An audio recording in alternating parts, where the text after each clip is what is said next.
Community को buildup करना बहुत आसान नहीं होता है। जिम कम्युनिटी को बनाना बहुत आसान नहीं होता है। तुम्हें अपने जैसे लोगों को खोजना बहुत आसान नहीं होता and it's quite difficult task. When I से इट आई मीन इट। मेरे कुछ गिने-चुने दोस्त हैं जिनके पास एक माइंडसेट है, एक पर्पज़ है। मैं ये नहीं कह रहा वो गलत है, but I have like very very different genres of people in my life जिनके अलग-अलग गोल्स हैं एंड आई लाइक दैट। मुझे वो लोग बहुत ज़्यादा पसंद है जो कि अपने गोल की तरफ ओरिएंटेड है, इनिशिएटेड है, पूरी तरीके से फ़ोकस्ड है, क्योंकि मुझे भी शायद वो लोग बहुत ज़्यादा प्रेरित करते हैं उस चीज़ के लिए। मेरा एक दोस्त है आयुष, और हम लोग साथ में एक ही कॉलेज में जाते हैं। आयुष से मैं मेरे ख्याल से पिछले साल नहीं, समवेयर अराउंड 2024 के एंड में मिला and we have just bonded on to one word. वो था gym, transformation, power lifting and some of the best Sam Sulek quotes. हमारी और उसकी काफ़ी ज़्यादा आइडियोलॉजी सेम थी। एक चीज़ जो कि काफ़ी ज़्यादा थोड़ी सी सेपरेट थी, वो थी ट्रेनिंग स्टाइल्स को लेके। Ayush was more focused on body building type and I was personally more focused on power lifting associated, but जो कि बहुत ज़्यादा डिफरेंट नहीं है। मतलब मैं ये नहीं कहूँगा कि वो ट्रेनिंग स्टाइल से बहुत different, but it is something like कि मैं रिकॉम्पोजिशन बेस्ड ट्रेनिंग पसंद करता हूँ and he used to like कि उसे थोड़ी सी muscle gain, fat gain, bulk up body चाहिए थी। बात क्या है? बात यह है कि आयुष ने पिछले साल यानी 2025 के स्टार्ट ऑफ द ईयर में जिम को पूरी तरीके से क्लोज़ कर दिया नीट एग्ज़ाम्स की वजह से एंड समहाउ मैं कंसिस्टेंट रहा हूँ उस चीज़ को लेके, मतलब जिम को लेके। तो I was like very sad about it. मैं ये स्टोरी सुना रहा हूँ, मुझे बहुत बुरा लगा ये जान के कि आयुष ने अपना जिम बंद कर दिया और हम अब इस चीज़ पे शायद डिस्कस नहीं कर सकते। बट इट इज़ समथिंग कि जो लोग जल्दी नहीं छोड़ पाते, जो बहुत ज़्यादा पैशनेट होते हैं, बहुत ज़्यादा इसको लेके थोड़ा सा ओरिएंटेड होते हैं। So guess what, he is coming back और वो प्रॉपर कम बैक कर चुका है इस चीज़ पे। मैं उसके कमबैक पे बात करने नहीं आया हूँ, मैं बस एक वर्ड के बारे में बात करने आया हूँ जो उसने मुझे बोली हमारे 3 दिन पहले एक कॉल में कि bro, it was something that I was really missing a lot. It was something that I was like missing doing it every day, every single day. मैं इस चीज़ के लिए बना था। Iron is made for me, metal is made for me. ये एक ऐसा काम है जिसके लिए मैं बना था। शायद हम तुम दोनों इस चीज़ के लिए डिज़ाइन थे। शायद हम तुम बहुत ज़्यादा फोकस थे, डिसिप्लिन्ड थे एंड दिस इज़ समवेयर कि ये जो वर्ड था काफ़ी ज़्यादा स्टकअप हो गया मेरे दिमाग के अंदर कि भाई it is something which we are like made for so it was something like मैं शायद ये मुझे बहुत ज़्यादा क्लिक इन हुई है। मुझे लगा कि ये शायद ये सारे लोगों को बताना चाहिए कि जो भी इस वीडियो को देखते हैं। यही एक चीज़ थी जो मुझे लगता है कि मुझे कन्वे करनी थी आप सबको। आयुष ने वापस से जिम शुरू करने के बाद से पहला फ़ोन कॉल घुमाया होगा आई गेस एंड मुझे बहुत अच्छा लगा ये जान के कि हम फिर से उन सारी चीज़ों पे बात कर सकते हैं। उसने अपना पहला लेग सेशन हिट किया और उसके बाद से हम लोग डिस्कस कर रहे थे कि हाउ वाज हिज प्यास और सोरनेस हुई या नहीं हुई एंड ही टोल्ड मी कि भाई मसल मेमोरी ऐसी अनलॉक हुई कि मैं 60 नहीं 80 केजीज पे सीधे 12 से 13 रैप निकाल दिया and I was like man, आप 1-1.5 महीने बाद नहीं, आप ऑलमोस्ट 1 साल बाद आ रहे हो उस चीज़ में। बट ही टोल्ड मी कि मसल मेमोरीज अनलॉक हुई हैं बट उतना ही गंदा सोरनेस भी अनलॉक हुआ है। अभी जिसने भी लास्ट वाली क्लिप देखी होगी आयुष वाली बात को लेके, उस क्लिप को ऑलमोस्ट मेरे ख्याल से 2 हफ्ते हो चुके हैं एंड 2 हफ्ते से मैंने कोई भी वीडियो नहीं शूट की है, कोई भी प्रॉपर लॉन्ग फॉर्मेट की वीडियो अपलोड नहीं की है, क्योंकि मैं थोड़े से इन सारी चीज़ों में बहुत ज़्यादा बिजी था। वेलकम बैक एवरीवन, फिर से होपफुली सब बढ़िया कर रहे होगे। गुड मॉर्निंग सभी को। और आज 11th ऑफ द मार्च है। जो भी आयुष वाली बात थी उस चीज़ को मैंने वापस रिवाइंड करके देखी and I personally feel like कि वो उस मोमेंट ऑफ कन्वर्सेशन की सबसे बेस्ट बात थी। अगर मैं उस दिन कोई भी वर्कआउट रिकॉर्ड करता तो मैं डेफिनेटली काफ़ी ज़्यादा मोटिवेटेड होके उस पूरे सेशन में इस चीज़ के बारे में बात करता। मैं थोड़ा सा फ्रेश नहीं दिख रहा हूँगा क्योंकि मैं मेरे ख्याल से 1.5 घंटे 1 घंटे पहले सो के उठा हूँ और क्योंकि आजकल लेट नाइट सिटिंग ज़्यादा हो रही है, आजकल थोड़ी सी पढ़ाइयाँ लंबी चल रही हैं, जिसकी वजह से थोड़ा डलनेस दिख रहा होगा। बट एनीवेज मुझे लगता है शायद ये लास्ट ऑफ द वीक होगा जिम जाने का, तो मुझे नहीं पता है मैं जिम को कंटिन्यू करूँगा या ब्रेक लूँगा जिम से। बट समहाउ कि जब तक भी रेगुलर है इस चीज़ को लेके तब तक उसमें बेस्ट देते हैं।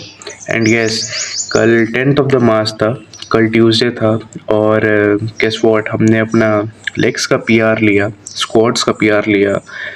जिसे नहीं पता होगा, मैं 120 kgs पे 1 rep मैक्स एक बार गया था, and I personally feel like कि वो बहुत ज़्यादा फटीगफुल था।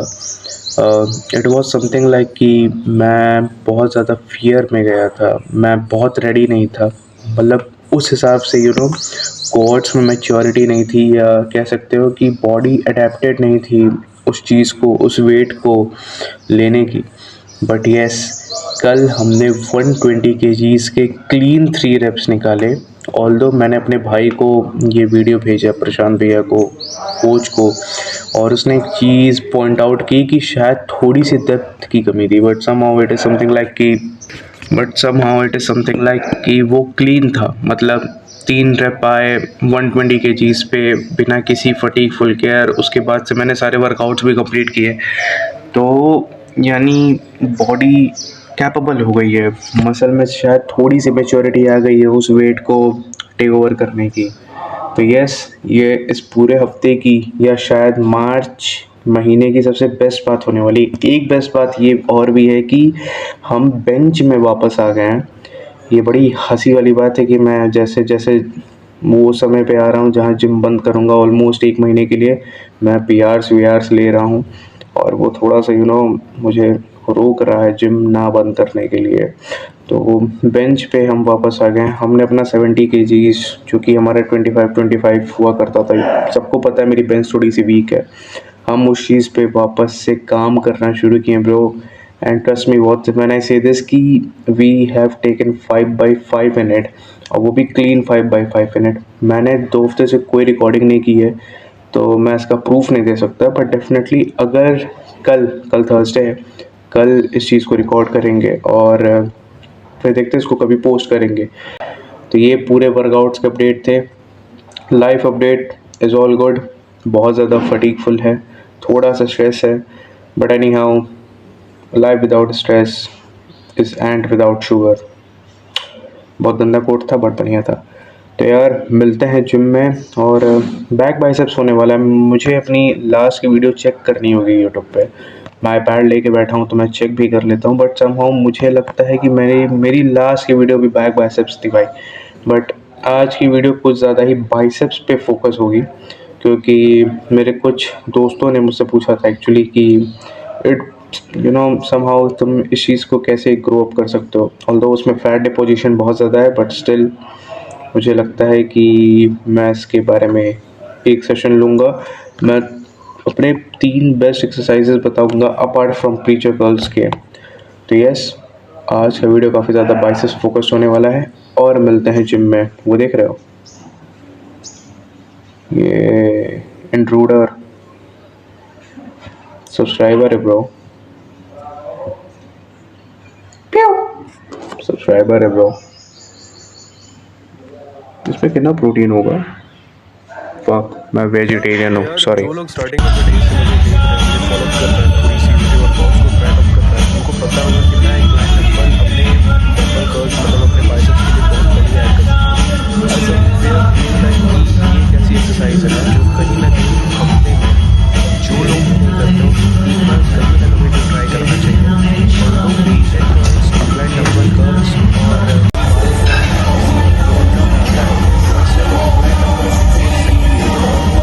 प्रीचर कर्ल्स पिछले जिम से छोड़ रखी है, जिसके वजह से शायद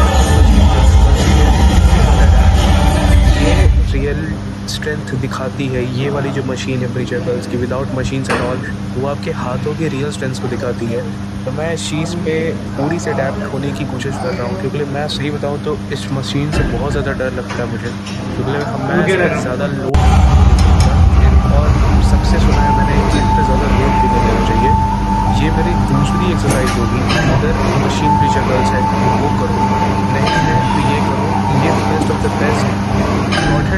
रिलेटेड एक्सरसाइज है प्रीचर गर्ल्स के लिए। टेम्पल गर्ल्स भी मतलब वो जो नॉर्मल बैंड के गर्ल्स होते हैं कंसंट्रेशन गर्ल्स कंसंट्रेशन गर्ल्स एक सिमिलर एक्सरसाइज है शीज करोगे या नॉर्मल डंबल गर्ल्स भी सिमिलर एक्सरसाइज है शीज करोगे। बट बहुत सारे बिगिनर्स डंबल गर्ल्स जो नॉर्मल डंबल गर्ल्स होते हैं वो नहीं सही कर पाते क्योंकि वो शायद थोड़ा सा डिसबैलेंस करते हैं, मिसमैच करते हैं। तो it is better to go for spider curls, jester curls या कंसंट्रेशन गर्ल्स। अगर वो सब नहीं कर रहे हो तो इसको भी ऐड कर सकते हो। ये तो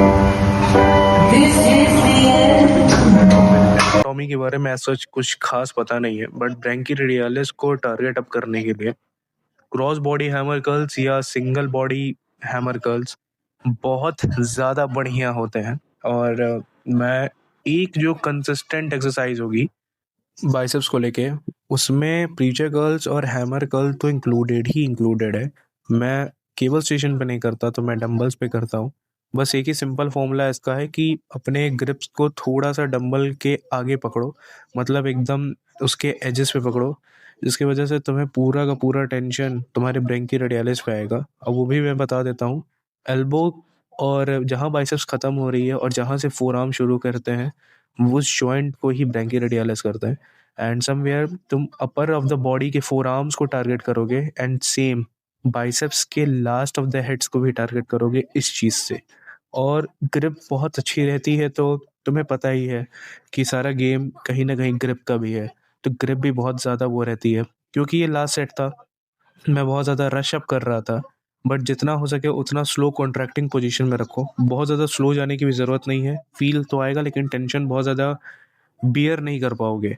तो यस, हाँ, अब देखो हम सब के सब बाइसेप्स मेजर कर रहे थे और मैंने स्टार्टिंग ऑफ द डे से कहा है कि मैंने अपने बाइसेप्स को शायद 14 से 16 पहुंचाया है 1.5 साल के अंदर अंदर।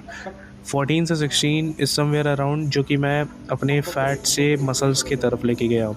उत्कर्ष भैया के biceps close enough to 17 inches हैं, तो मैं उनसे कम्पीट कर नहीं सकता।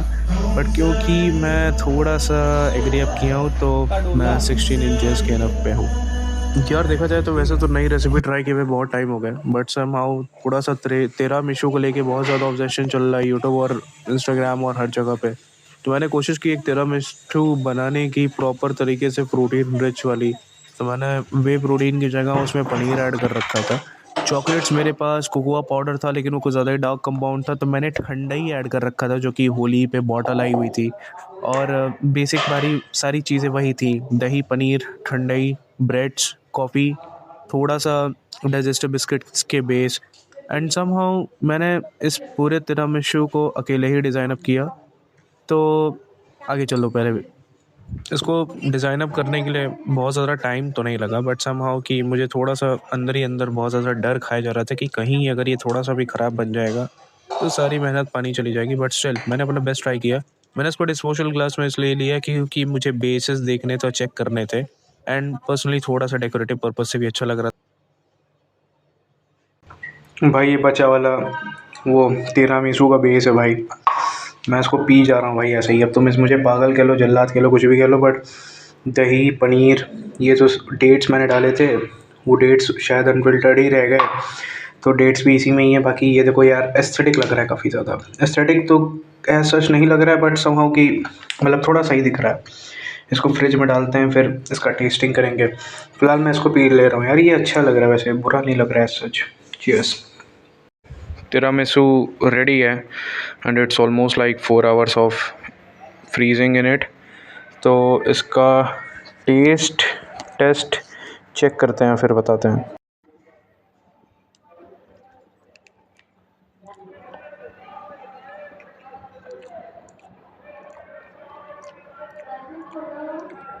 पहले में तो समझ ही नहीं आ रहा है यार।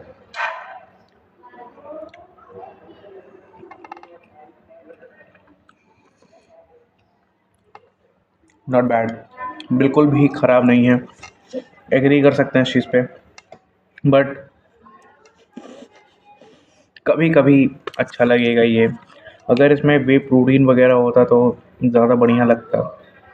बट एनीवेज ये इतना भी बुरा नहीं है, तो इसको ऐड अप कर सकते हैं अपने डाइट में। मैंने एक बार पनीर माउश बनाया था। माउश मूशे जो भी कहते हैं उसको, प्रोनाउंसिएशन गलत हुई मेरी। वो काफ़ी ज़्यादा बढ़िया था। मतलब मैंने उसमें थोड़ी चीनी भी डाली थी। बट एनी हाउ, ये भी इतना कुछ ख़ास बुरा नहीं है। इसको खाते हैं, फिर मिलते हैं। एक बात करनी थी मुझे। ऑल्दो रिकम्पोजिशन की वीडियोस अब रेगुलर बेसिस पे आनी वाली बंद हो गई हैं, and I somewhere feel very pity on it कि मैं उस चीज़ पे अब रेगुलर अपलोड नहीं कर सकता। मैं उस बीच में रेगुलर्स अपलोड करता था, और लॉन्ग फॉर्मेट पे ही मैंने अपने आप को ज़्यादा स्विच अप किया था as compare to short format starting of the days से। बट एनीवेज, मुझे बात ये करनी है कि बहुत सारे लोग पर्सनल गोल्स पे मुझसे पूछ रहे थे कि यू वर लूजिंग फैट और मसल रिकॉम्ब कर रहे थे, तुम अभी तक वैसे ही के वैसे ही दिख रहे हो। तो यार मैं सही बताऊँ तो I was on a recomposition, I am on a recomposition. मैं रिकम्पोजिशन से हटा नहीं हूँ, बट शायद थोड़ी सी, मैं हमेशा से कह रहा हूँ कि कार्डियो की कमी की वजह से स्ट्रेंथ पे ज़्यादा फोकस एज़ कम्पेयर टू कार्डियोज़ पे या लूजिंग फैट्स पे। मैं ये नहीं कह रहा हूँ कि फ़ैट मेरे लूज़ नहीं हो रहेंगे, but at the same time I am getting a good amount of muscle mass in my self. मैं कुछ फ़ोटोज़ अटैच करूँगा, प्लीज़ अटैच कर दियो यार, अपने आप को ही कह रहा हूँ मैं एडिटिंग पे। तो मैं कुछ फ़ोटोज़ अटैच करूँगा यहाँ पे। मैं कुछ फ़ोटोज़ पिछले साल की और इस साल की कंपैरिजन में डालूँगा। मैं ओबीज़ तब भी था, मैं ओबीज़ अभी भी हूँ, no doubt. But there is a difference between in obese and with good amount of muscle mass obese. मतलब मैं ये नहीं कह रहा हूँ कि मेरे काफ़ी ज़्यादा शार्प मसल मास आ चुके हैं, but it is something like कि आई पर्सनली फील कि मैंने काफ़ी ज़्यादा अच्छा स्ट्रेंथ और थोड़ा सा साइज़ में गेन अप किया है मसल मास को लेके। पहले फ़ैट थे, बहुत सारे फ़ैट्स थे, और उनको कम करते करते it took me like 123 kgs to 100 kgs in 7 months somewhere. मैंने कार्डियो पे काफ़ी ज़्यादा फोकस किया था उसमें बीच में, बट स्ट्रेंथ उस वाइज में नहीं थी यार। मेरी स्ट्रेंथ इस साल के मतलब 2025 की जुलाई से लेके को करंटली अभी तक चल रही है। हमने नए पीआर्स लिए, बहुत सारे नए पीआर्स लिए, मेकिंग न्यू रिकॉर्ड्स, और समवेयर मुझे लग रहा है कि वो काफ़ी ज़्यादा बढ़िया है। मैं स्ट्रेंथ पे ज़्यादा फोकस कर रहा हूँ as compare to losing on the fats, but at the same time वो बहुत ज़्यादा ज़रूरी है as compare to getting a good amount. ये बहुत बड़ा डिबेट या एक डिस्कशन का टॉपिक हो सकता है। मैं इस चीज़ से भाग नहीं रहा हूँ, बट मैं अभी के लिए कह सकता हूँ कि I am more focused on losing ना, I am more focus on getting a good amount of strength as compare to losing fat. देखो यार, फैट लूज़ करना is not a tough game, you know. बहुत आसान होता है। मैं कह रहा हूँ आसान होता है क्योंकि होता है भाई आसान। अगर थोड़ी सी अच्छी नॉलेज हो उस चीज़ को लेके तो बहुत आसान होता है फ़ैट लूज़ करना। But getting a good amount of strength is like one of the toughest thing you can go for, you know. मैं अपने फैट्स को एज अ स्ट्रेंथ फ्यूल के तहत यूज़ कर रहा हूँ। मैं उसको बर्न कर करके उसको कोशिश कर रहा हूँ कि अपने स्ट्रेंथ अप में इंक्लूड कर लूँ। मैं इसीलिए कंपाउंड लिफ्ट्स काफ़ी ज़्यादा स्विच अप किया हूँ as compare to normal machine या आइसोमेट्रिक लिफ्ट्स की जगह पे। मैं बेंचेस में इम्प्रूव कर रहा हूँ, स्क्वाट्स थोड़ी अच्छी चल रही है, डेडलिफ्ट में इम्प्रूव कर रहा हूँ, military press and many other compound lifts, you know. Barbell bent over rows हम 60 केजीज़ पे आ गए हैं। You think about it man. 60 KGs पे नहीं, समवेयर अराउंड 70 केजीज़ पे आ चुके हैं। एंड हमने स्टार्टिंग ही 40 20 30 केजी से की थी यार, अगर जिसे स्टार्टिंग ऑफ द डे से याद होगा। तो यार यही एक बात थी जो मुझे लगता है कि शायद व्यूवर्स को बतानी बहुत ज़रूरी थी। हमने हटे नहीं अपने टॉपिक से, अपने उससे। ये चैनल अभी भी चलेगा और रिकॉम्पोजिशन के नाम से ही चलेगा ये सीरीज़, बट समहाउ अभी के लिए नहीं, बट प्रोबेबली इस साल के जून जुलाई अगस्त से हम प्रॉपर कटिंग फेज़ पे जाएंगे, ताकि मेरी थोड़ी प्रॉपर फिज़ीक दिख जाए सबको सितंबर अक्टूबर तक आई गेस। और 3 महीने लगते हैं यार बॉडी बनने में। नहीं यार, एक्चुअल में फ़ैट लूज़ करना आसान होता है अगर स्टेप्स अच्छे हों, स्टेप काउंट, कैलोरी बर्न अच्छी हो, प्रोटीन इंटेक काफ़ी ज़्यादा हो, तो स्टेप बहुत आसान होता है। But at the same time थोड़ा सा मसल मास भी जाता है मेरे भाई, और स्ट्रेंथ तो जाएगी ही जाएगी। और मैं कंपाउंड लिफ्ट्स का शौकीन हूँ, तो आई एम, यू नो। तो यस, इस वीडियो को यहीं पे एंड अप करते हैं। होपफुली सबको बढ़िया लगा होगा यार। काफ़ी ज़्यादा कंबाइन 3-4 फुटेज को उठा उठा के मैं बढ़िया है यार, ख़राब नहीं है। 3-4 फुटेज को उठा उठा के पूरा एक शायद ये 17-18 मिनट का वीडियो जाएगा आई गेस। तो यस, आयुष की बात याद रखना यार, उसने बड़ी इंपॉर्टेंट बात कही थी। और बाइसेप्स भी तुम्हें पता ही चल गए होंगे 16 इंचेस कैसे ग्रो हुए थे, और वही सेम फॉर्मूला अप्लाई होगा 18 टू 17.5 इंचेस समवेट जाने का। तो हाँ, होपफुली सब अपना ध्यान रखना, ओट मील खाते रहना, और मिलते हैं जल्द किसी नए वीडियो में। बाय।